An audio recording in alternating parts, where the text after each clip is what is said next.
To anyone who thinks the Bible is nothing more than a big old boring book, I hope that reading the Acts of the Apostles makes you reconsider that statement. I mean, just in today's section, from chapter 15, verse 36 through the end of chapter 16, we get a heated argument, a mysterious dream, a risky invitation, an exorcism, a brutal public beating, a midnight worship service, a sudden earthquake, and what looks a lot like a prison break. Who needs Hollywood anyway? And if you've made it this far, congratulations. You are officially more than halfway through the book of Acts. And remember, our hope in this study isn't just that you check a box to say, I read a whole book of the Bible.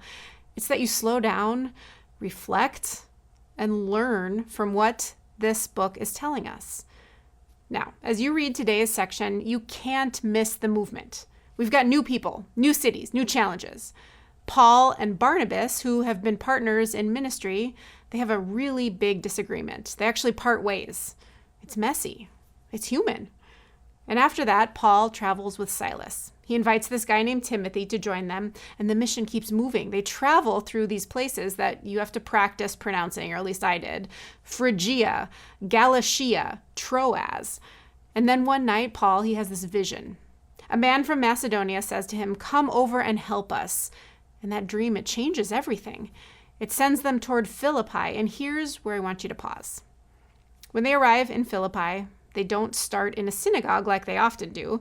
They don't preach in a busy marketplace. They go outside the city gate, looking for simply a place of prayer. There's not a stage. There's not a spotlight. It's just a small group of women who are gathered. And one of these women is Lydia. They're by the river, and we're told that she's a worshiper of God, a Gentile who already reveres the God that Paul and Silas worship. We learn Lydia is a dealer of purple cloth, likely a successful businesswoman, maybe a woman of some means with influence. And then we read a powerful but simple line. The Lord opened her heart to respond to Paul's message. Don't miss that. Paul may have been the one speaking, but the Lord opens Lydia's heart. She listens. And God just does the deeper work. And the next thing we know, she and her whole household, they're baptized. Their lives are changed. And then Lydia does something really bold. She invites Paul and his companions to stay in her home. Now, to us, that might sound like just a polite thing, but it's actually pretty risky.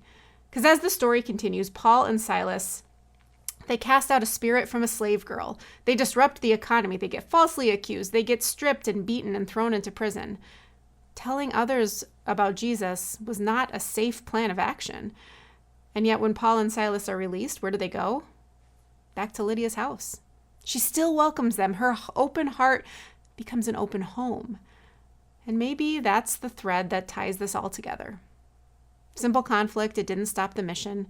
Closed doors redirected it. Suffering doesn't silence the mission.